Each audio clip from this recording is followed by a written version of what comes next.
महाराज बलि अपने यज्ञ मंडप में बैठे हुए हैं और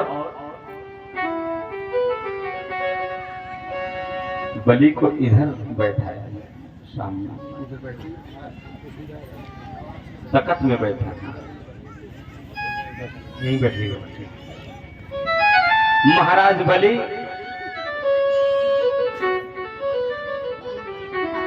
यज्ञ कर रहे हैं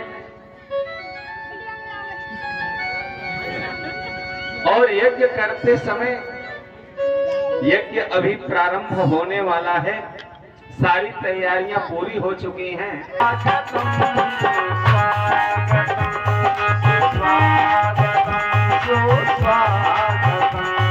धीरे धीरे होले होले स्वागतम सुस्वागतम स्वागतम सुस्वागतम।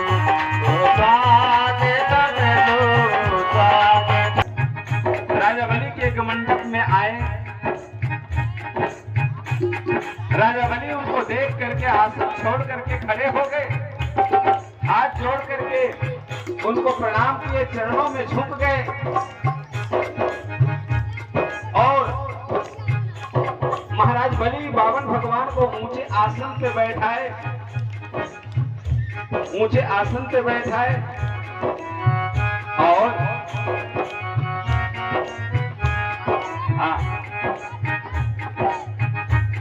बलि उनके चरणों में बैठ गए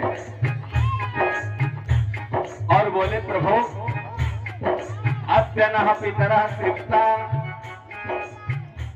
स्वागतम ते नमस्तुभ्यं ब्रह्मन् किं करवामि ते ब्रह्मर्षीणां तपः साक्षात् मन्ये द्वार वपुर्धरम्।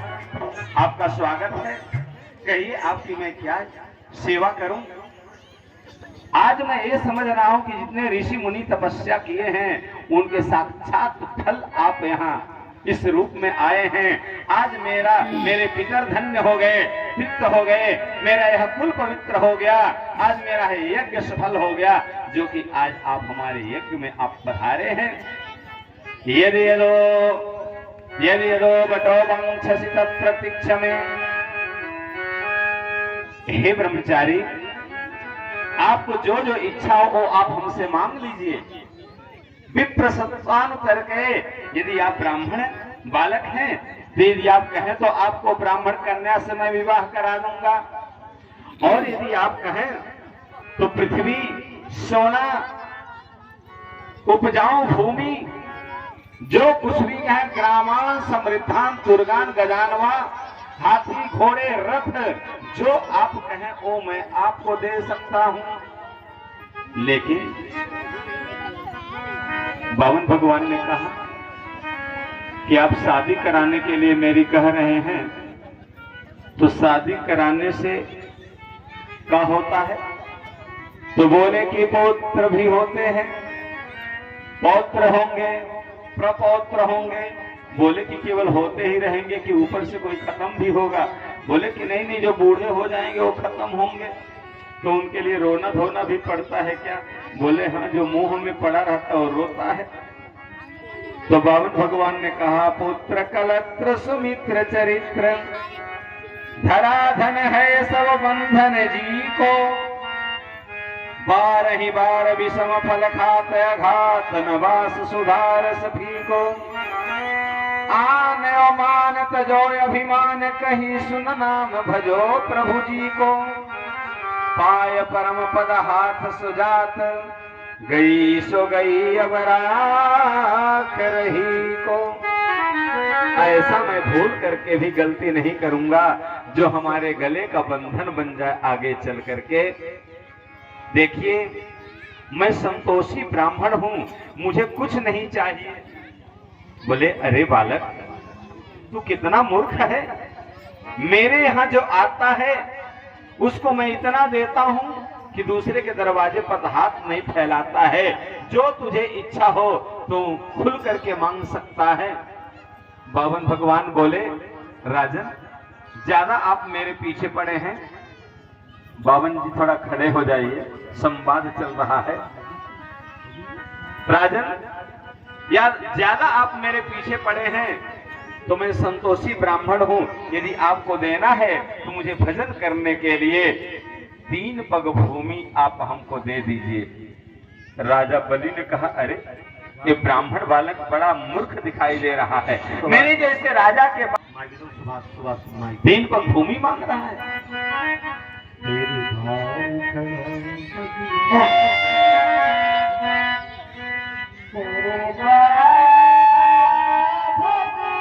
सामने सामने देखते हुए नीचे उतर जाए, दोनों लोग नीचे उतरिए, छतरी रखें।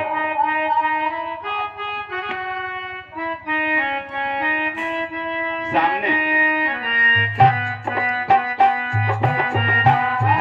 इधर आ जाइए, सामने व्यास नदी के सामने।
प्रकार से बावन भगवान ने राजा बलि को बताया कि तेरे द्वार खड़ा भगवान भगत भर दे रे झोली, वीरता में हिरण्यकश्यप हिरण्याक्ष भय। महाराज बलि बैठ जाए और एक कुर्सी दे दिया जाए, बावन भगवान भी नीचे यहाँ बैठ जाए। यहीं बैठ जाइए। हाँ ऊपर ही बैठ जाइए आप, बलि महाराज यहाँ बैठ जाइए। राजो महाराज बावन भगवान राजा बलि को समझाते हैं, अरे राजन आज तो कृपण क्यों बन रहा है, तो अपने पूर्वजों को देख, वीरता में हिरण्यकश्यप हिरण्याक्ष भय, जाके डर ठोर ठोर भागे भगवान भी, भक्ति में पितामह तुम्हारे प्रहलाद भय, जाको यश गावे संत वेद और पुराण भी, इंद्र कियो छद्म वेश विप्र बनी मांग्यो आए, पिता तेरे दानी ऐसे दिए निज प्राण भी, अजहू विचार लेनहार नहीं दूजो ऐसो, और देनहार नहीं बलि जैसो ये जमान भी। अरे राजन मेरे जैसा लेने वाला और तुम्हारे जैसा देने वाला इस त्रिलोकी में दूसरा कोई नहीं हुआ। लेकिन महाराज बलि आए और अपने शिष्य का धन बचाने के लिए बोले कि अरे ये अव्यय है, अविनाशी है, एक पग में सारे पृथ्वी को, दूसरे पग में ऊपर के लोगों को, और तारतीय सुकुतो गति, तीसरा तुम पैर कहाँ रखोगे। विचलित कर रहे थे बलि को शुक्राचार्य जी। बलि ने कहा यदि एक साधारण कोई 52 होगा तो 3 से 3.25 कदम भूमि नहीं ले पाएगा, और ये अव्यय विनाशी होंगे तो मेरे त्रिलोकी का धन भी ले लेंगे, तो मुझे स्वीकार है। बोलो बावन भगवान की जय। महाराज बलि गुरु को त्याग दिए, परमात्मा को पाने के लिए गुरु का त्याग कर दिया राजा बलि ने, और दान देने के लिए बावन भगवान बोले कि महाराज ये 3 फग भूमि आपको चाहिए तो वांछाता प्रतिगृह्यताम, जैसे आपको चाहिए वैसे नाप लो। मानो कि सरस्वती बलि की जिह्वा पे बैठ करके कहवा दिया, जैसे चाहो वैसा ले लो। बावन भगवान बोले कि तब संकल्प कराओ, संकल्प कराओ। अब यहाँ शुक्राचार्य जी को बिल्कुल पता चल गया कि कोई साधारण नहीं है। अरे इतने बड़े राजा के पास में आकर के 3 की जगह पे 6 कदम ले लेता, 12 कदम ले लेता, 15 कदम ले लेता, लेकिन 3 पग के लिए संकल्प कराने को कह रहा है। जरूर दाल में कोई काला है। अजब टोटी कलश आया, टोटी का जल बावन भगवान के हाथ में गिराने के लिए, तो टोटी में शुक्राचार्य जी जा करके बैठ गए। न पानी गिरेगा न संकल्प होगा। बलि अब तुम देना नहीं चाहते हो क्या, मैं जाऊं? अरे नहीं नहीं प्रभु, न जाने इसमें क्या फंस गया है। अच्छा ये नीचे कुश है, उठाओ और कुश से इसको टोटी को थोड़ा साफ कर दो। बलि ने कुश उठा करके कलश की टोटी को जब साफ करने के लिए उसमें कुश डाला, तो शुक्राचार्य जी की एक आंख फूट गई कुश के नोक से। फिर भी नहीं पानी आया। बोले कि अब तुम नहीं देना चाहते? बोले कि नहीं नहीं अभी साफ नहीं हो पाया। तो बोले कि दोबारा साफ कर दो ना। शुक्राचार्य जी बोले एक बार में तो एक आंख फूट गई, दूसरी बार में दोनों डाउन हो जाएगी तो फिर काम क्रिया लायक नहीं रह जाऊंगा। सो कूद करके शुक्राचार्य जी भागे और संकल्प हुआ, संकल्प हुआ, संकल्प हो गया। और बलि भगवान, बलि की संपत्ति बावन भगवान जब नापने लगे तो महाराज एक पैर से, एक छोर से छिदिम छिदिम पदई के न बलेर विरत विरत विचक्र में, एक पैर से एक तरफ से दूसरे छोर तक पृथ्वी को नाप लिए। और नभः शरीर दिशस्य बाहों भी, शरीर का विस्तार करके सारे आकाश को नाप लिए और चारों भुजाओं को फैला करके चारों दिशाओं को नाप लिए। पदम द्वितीयम क्रमतस्त्रिभिष्टिपम, और दूसरा पैर जब ऊपर किए तो भूर्भुवः स्वः महर्जन, तब सत्यलोक में जब उनका चरण गया तो बावन भगवान के चरण की कांति से ब्रह्मलोक की कांति फीकी पड़ गई। ब्रह्मा जी चौंक गए, इतना प्रकाश कहां से आया है। चारों तरफ देखने लगे, बावन भगवान का चरण दिखाई दिया और जा करके कमंडल में जल ला करके ब्रह्मा जी उनके चरण को धो करके रख लिए। और उसके बाद में नवई तृतीया तदीय मणवपी, अणु मात्र कहीं भी जगह नहीं बचा कि तीसरा पैर रखते। और बावन भगवान राजा बलि को वरुण के पास में बांध लिए और बोले कि एक पैर में पूरी पृथ्वी दिशाओं को शरीर से और आकाश को शरीर से, दिशाओं को भुजाओं से सब नाप लिया। अब चारतीय सुखतोगति, तीसरा पैर में कहां रखूं। राजा बलि ने कहा कि प्रभु अभी तो आपने मेरे संपत्ति को लिया है, अब आप मुझ धनिक को अब आप नापिए। बावन भगवान ने राजा बलि के मस्तक पे पैर रख करके और बोलिए बावन भगवान की। राजा बलि धन्य हो गए। नवधा भक्ति में सर्वस्वात्म निवेदने बलिरभूत, बलि ने अपने सर्वस्व को दान दे दिया, भगवान को अपने आप को दान दे दिया। अब बावन भगवान एक भजन गाएंगे और जिनको देना होगा वो आकर के बावन भगवान का कमंडल है, माइक दीजिए बावन भगवान को, कर दे, खड़ा हो जाइए, नीचे उतर जाइए, खुल करके छतरी रख दीजिए बावन भगवान, कर दे मदद, सामने देखते हुए, सामने देखते हुए, कर दे मदद गरीब की, तेरा सुखी रहे संसार, बच्चों की किलकारी। कमंडल हाथ में ले लीजिए, अच्छा आगे रखिए।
की, बोलिए उपेंद्र भगवान की जय।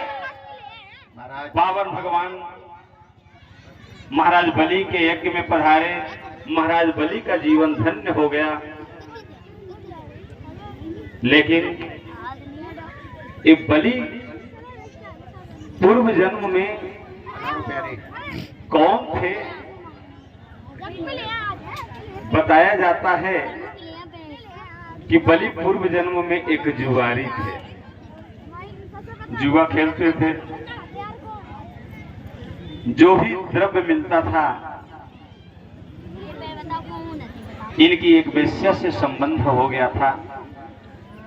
इस समय में नहीं, बलि के जीवन में नहीं, पूर्व जन्म में जुआरी जब थे, और जो पैसा मिलता था जुआ में, फूलों की माला खरीद करके उस वेश्या को ले जा करके पहनाते थे। एक दिन लेके जा रहे थे माला, रास्ते में ठोकर लगा। रास्ते में ठोकर लगा, अचेत होकर के गिर पड़े और मन में सोचे कि अब ये माला तो यही नष्ट हो जाएगी, कुमला जाएगी। चलो भगवान को अर्पण करने से कुछ मिलता होगा तो मिल जाएगा, नहीं मिलता होगा तो माला तो नष्ट हो ही जाएगी। इस प्रकार अश्रद्धा से मत उड़ाइए, इतना लाड़ मत दिखाइए, तपस्वी आदमी है। बोलो कृष्ण कन्हैया लाल की। वो पावन भगवान ही तो उनको ठंडी लगेगी। महाराज भगवदार्पण करके और जुआरी मर गया। यमराज के लोक में जब वो गया तो चित्रगुप्त ने उसका पूरा लेखा जोखा लिया। कहीं भी धर्म नहीं था जुआरी का, पाप के सिवा। यमराज बोले कि एक बार और थोड़ा खाता वही देख लो, कहीं न कहीं कुछ होगा। दोबारा जब चित्रगुप्त ने देखा खाता वही, तो बोले कि जीवन में इसने पाप किया है जुआरी ने, लेकिन अंतिम में इसने अश्रद्धा से भगवान को माला अर्पण किया है। उसी माला के अर्पण करने से 2 घड़ी का पुण्य इसके पास में है। अच्छा कुछ तो है। अब जुआरी से पूछा गया, ये बताओ तुम पाप का फल भोगना चाहते हो पहले कि पुण्य का फल भोगना चाहते हो?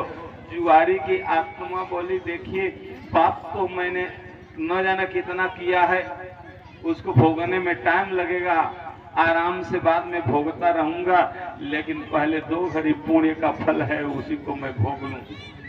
अब उस जुआरी को इंद्र की वो सिंहासन पर से हटा करके जुआरी को 2 घड़ी के लिए बैठाया गया। अब जुआरी जब 2 घड़ी के लिए सिंहासन पे बैठा इंद्रासन के, तो 2 घड़ी में ऐरावत किसी ऋषि को दान कर दिया। ऐरावत हाथी, कल्प वृक्ष किसी ऋषि को दान कर दिया, और महाराज नंदन वन किसी ऋषि को दान कर दिया, उर्वशी किसी को दान कर दिया। सारा जो है संपत्ति ऐश्वर्य था इंद्र का स्वर्ग में, वो जुआरी ने 2 घड़ी में सब दान कर दिया। 2 घड़ी का समय देख रहे थे इंद्र, कब खत्म होगा, कब खत्म होगा। महाराज इसको हटाइए। बोले कि 2 घड़ी खत्म होगा तब न हटाऊंगा। 2 घड़ी समाप्त हुआ, इंद्र आए, अब तो समाप्त हो गया, इसको हटाइए ना। इंद्र बोले कि देख न 2 घड़ी में किया क्या है। अब 2 घड़ी का जब उसका कार्यकाल देखा गया जुआरी का, तो इतना दान किया था, इतना दान किया था कि यमराज बोले कि ये तो अस्थाई इंद्र बन करके बैठने भर का दान कर चुका है। इंद्र बोले महाराज फिर मैं कहाँ जाऊं? वही महाराज जुआरी यहाँ राजा बलि बन करके आया, और भगवान बोले देखो मैं तुम्हारा ऋणी हूं, इसलिए जैसा सुख सौंदर्य स्वर्ग में ऊपर के तीसरे लोक में है, वही सुख सब जो है सुख संपदा नीचे के तीसरे लोक सुतल लोक में है। राजन मैं वचन देता हूं, आप सुतल लोक में जाइए, वहां का राज्य पाठ संभालिए, और महल के जिस दरवाजे से आप निकलेंगे उस दरवाजे पर मैं आपको दर्शन दूंगा।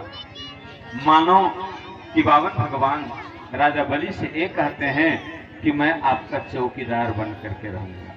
यानी जिस दरवाजे से बलि निकलेंगे उस दरवाजे पे दर्शन दूंगा। मतलब क्या, जितना दरवाजा है उतना रूप धारण करके उतने दरवाजे उस दरवाजे पर लगे। बलि सुतल लोक में चले गए और भगवान चौकीदार बन करके वहां जा करके बलि की चौकीदारी करते हैं। अब महाराज भजन के माध्यम से सुनिए, बस एक छोटा सा भजन, उसके बाद आप